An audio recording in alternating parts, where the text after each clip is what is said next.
വചനമൊഴി ജനുവരി 28. വചനഭാഗം ഹെബ്രായർ 4:1-7, ലൂക്കായുടെ സുവിശേഷം 4:22-30. വിശുദ്ധ ലൂക്കാ അറിയിച്ച നമ്മുടെ കർത്താവ് ഈശോ മിശിഹായുടെ പരിശുദ്ധ സുവിശേഷം. എല്ലാവരും ഈശോയെ പറ്റി സാക്ഷ്യപ്പെടുത്തുകയും അവന്റെ നാവിൽ നിന്ന് പുറപ്പെട്ട കൃപാവചസ്സുകൾ കേട്ട് അത്ഭുതപ്പെടുകയും ചെയ്തു.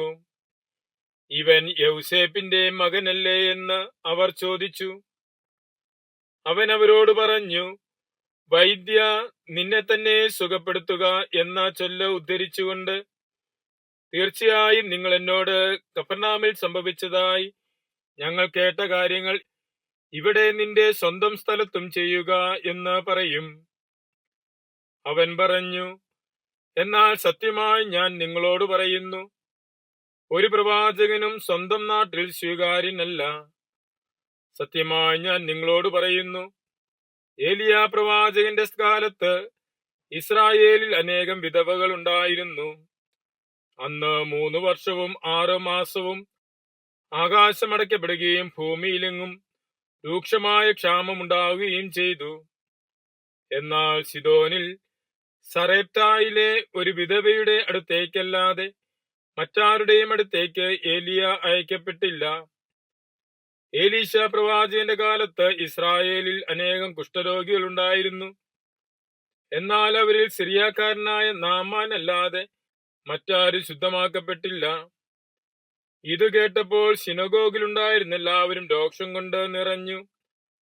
അവർ എഴുന്നേറ്റ് അവനെ പട്ടണത്തിൽ നിന്ന് പുറത്താക്കുകയും തങ്ങളുടെ പട്ടണം സ്ഥിതി ചെയ്യുന്ന മലയുടെ ശൃംഗത്തിൽ നിന്ന് താഴേക്ക് തള്ളിയിടാൻ കൊണ്ടുപോകുകയും ചെയ്തു. എന്നാൽ അവനോ അവരുടെ ഇടയിലൂടെ കടന്നുപോയി.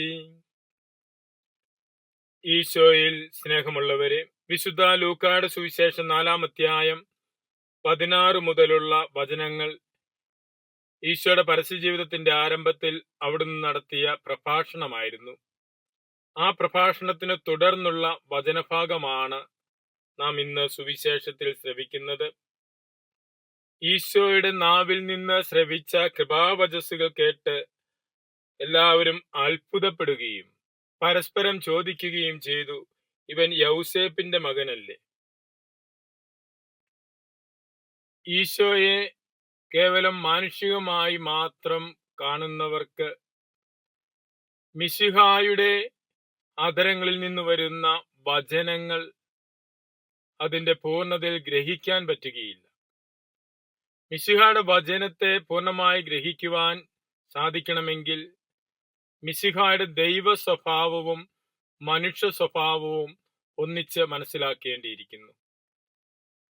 ദൈവമായവൻ മനുഷ്യനായി അവതരിച്ച് മാനുഷികമായ ഭാഷയിൽ മാനുഷികമായ ജീവിത ശൈലിയിൽ ജീവിച്ചു. എന്നാൽ അവനിലൂടെ വെളിപ്പെടുത്തപ്പെട്ടത് ദൈവിക സത്യങ്ങളായിരുന്നു. ഈശോയിലൂടെ വെളിപ്പെടുത്തപ്പെട്ട ദൈവിക സത്യങ്ങളെ പൂർണ്ണമായി അറിയുന്നതിനും അങ്ങനെ ദൈവിക സത്യങ്ങൾ അറിഞ്ഞ് ദൈവോന്മുഖമായി ജീവിക്കുന്നതിനും വേണ്ടിയാണ് നമ്മെ വിളിച്ചിരിക്കുന്നത്.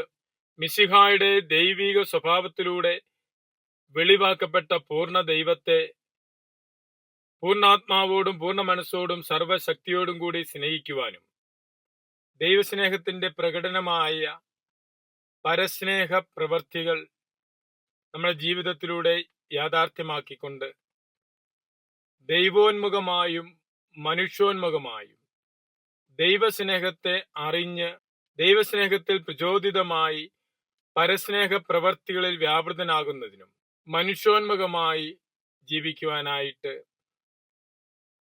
നമുക്ക് പരിശ്രമിക്കാം. മിശിഹ നമ്മെ അനുഗ്രഹിക്കട്ടെ. ആമേൻ.